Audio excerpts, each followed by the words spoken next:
Welcome back to The Explainer. So today we're diving straight into a genuinely fascinating document from way back in 1875.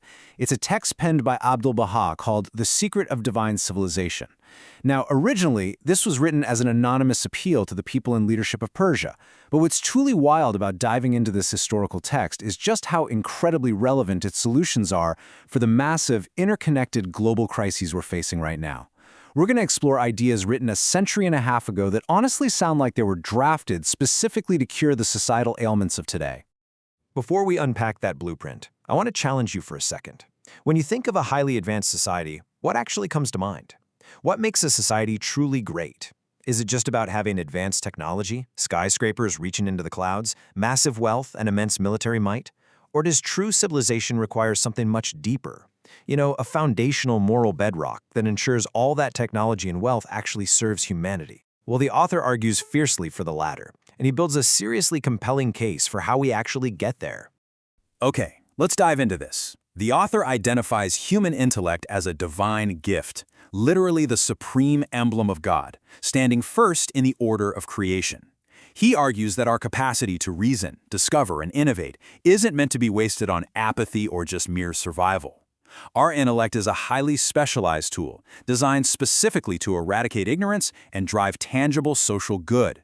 We aren't meant to just passively accept the world's flaws. No, that intellectual power is the exact mechanism designed to push humanity forward, challenge outdated systems, and elevate the whole human condition. To unpack this vision today, we're going to cover 5 key parts. First, the gift of intellect. Then, the material civilization trap, learning without borders, the engine of true progress, and finally, a blueprint for universal peace. Starting with Section 1, the gift of intellect, a mirror for society. The text uses this really powerful metaphor of a mirror to describe how a nation's status directly reflects the character, education, and intellectual endeavors of its people. A society's institutions and its laws aren't just random. They're the aggregated reflection of the minds that built them. When the people are intellectually vibrant and focused on the common good, the nation thrives.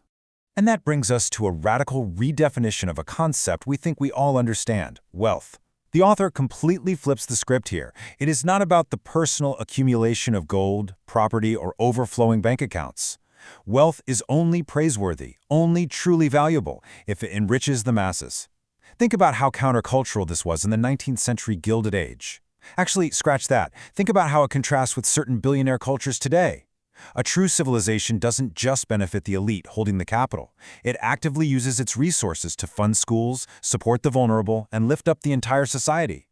Basically, wealth is a utility for public service, not a scoreboard for your ego. Let's move to Section 2, the material civilization trap, progress without peace. Here, Abdu'l-Baha levels a striking critique at 19th century Europe, serving as a profound warning against societies that just chase material gain. Now, what's really interesting about this is the sharp, terrifying paradox the author points out. On one hand, 19th century Europe showcased undeniable material progress, right? Brilliant science, booming industry, the height of the Industrial Revolution. But simultaneously, this exact same society was plagued by profound moral decay. They were using their brilliant divine gift of intellect to invent deadlier weapons, like the Martini-Henry rifle and massive Krupp cannons, purely to conquer and destroy each other. The intellect was operating at maximum capacity, for sure, but it was completely divorced from any moral compass. 600,000. Just let that number sink in for a moment. The text points out that this was the reported number of casualties from the 1870 Franco-Prussian War alone. And the author uses this horrifying statistic to drive home a devastating realization. Europe, despite all its soaring architecture, classical music, and scientific achievements, was morally uncivilized. To him, juxtaposing high culture with mass slaughter was just irreconcilable. A society that sacrifices hundreds of thousands of its own citizens, devastating families, and salting the earth just to win some temporary territorial victory is fundamentally failing the test of civilization. Material progress without spiritual morality, that's just highly efficient barbarism. Which brings us to Section 3, learning without borders, the necessity of exchange. Because if Europe isn't the perfect model, what exactly is the path forward? The author turns to the stagnation of 1875 Persia to explain how societies actually grow. The text dives into history to prove that progress absolutely requires cultural exchange. Think back to the Middle Ages. Europe was trapped in the Dark Ages. Intense stagnation, poverty, scientific illiteracy. How did they break out? Well, they borrowed heavily from the Islamic world.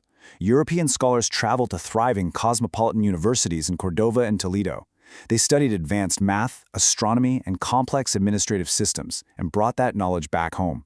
The author uses this exact historical reality to tell his contemporaries that cultures have to borrow from one another to thrive. Just as Europe once learned from the East to trigger their Renaissance, the East had to be willing to learn modern sciences from the West. Isolation is literally the death of civilization.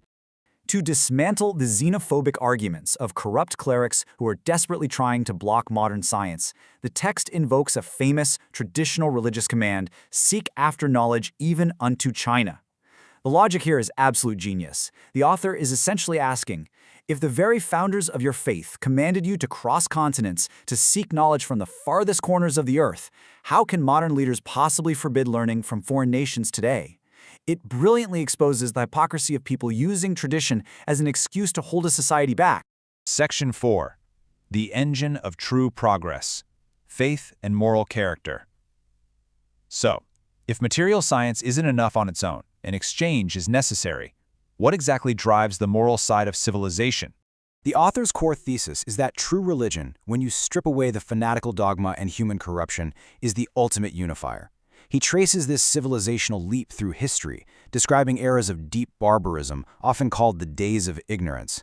Then, these dark periods are suddenly radically transformed by the teachings of prophetic figures like Moses, Jesus, or Muhammad. These teachings do the impossible. They unite warring tribes, establish moral laws, and spark massive leaps into flourishing golden ages, marked by justice and scientific exploration. This spiritual impulse, he argues, is the root engine of all true civilizational leaps. But there is a massive catch. This power of faith has to be guided by what the text calls the spiritually learned. The author draws a sharp, unforgiving contrast between true spiritual leaders, who are defined by justice, pure intent, and a fierce desire to protect the masses, and self-serving clerics who just wear the costumes of religion for power. He uses a phenomenal metaphor here. An unlit candle, no matter how tall or beautifully decorated it is absolutely no better than a piece of dead wood. True leaders can't just look the part. They must actually emanate light and produce warmth for the people around them. To really illustrate how true moral character changes the world, the text recounts the incredible story of Hanzela and King Naaman. The king had this brutal tradition, where on a specific day of the year, whoever crossed his path would be executed. Hanzela inadvertently falls into this trap, but begs for a temporary reprieve to put his affairs in order, pledging to return on the day of execution. The king agrees, totally assuming he's going to run, but when the day arrives, Hanzela actually returns. He willingly walks back to face his own death just to honor his word. King Naaman is so utterly stunned by this incredible display of integrity. This proved that moral character is stronger than the fear of death, that he breaks down, abandons his tyrannical practices, and establishes justice in his land. The lesson? Pure character and absolute integrity transform the hearts of leaders way more effectively than the edge of a sword. Let's move to Section 5 and see how this all builds to the climax, a blueprint for universal peace, a prophetic vision. Having established the need for both material progress and moral character, the author presents a breathtakingly forward-looking vision for global stability. Remember, this was entirely written in 1875, decades before the League of Nations was even a thought. The author lays out highly specific prerequisites for universal peace, starting with a binding union of nations. He calls for inviolable global treaties, strictly fixed borders, and a firm mathematical limit on every nation's armaments. But the absolute linchpin of this entire system is collective security. If any government violates this global pact and attempts an act of aggression, all the other governments on Earth must rise up collectively to stop them. Not just condemn them, but stop them. He laid this framework out as the one and only permanent cure for the sick body of the world. And the direct practical result of establishing this global peace pact? Nations would no longer need these massive standing armies. They would only need a small force for internal security. Just think about what that actually means. This would instantly relieve humanity from the crushing, suffocating financial burden of military expenditure. Imagine the trillions of dollars spent globally today on defense budgets and nuclear arsenals. Under this blueprint, instead of spending human sweat and brilliance inventing new explosives, all those vast resources are completely freed up.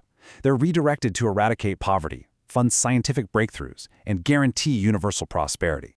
To drive this home, the author asks us to look at how history judges its leaders. We're contrasting conquerors versus builders. On one hand, you have legendary conquerors like Alexander the Great and Napoleon. But what did their vast military victories actually achieve in the long run? Ultimately, just ashes, ruin, grieving families, and collapsed empires. On the other hand, you have builders, like the ancient Persian king Anushirvan the Just, who laid foundations of justice and revitalized desolate lands. This brilliantly frames a vital question for us today. How do we define our modern heroes? Do we glorify politicians who sow division, or do we elevate the builders of peace?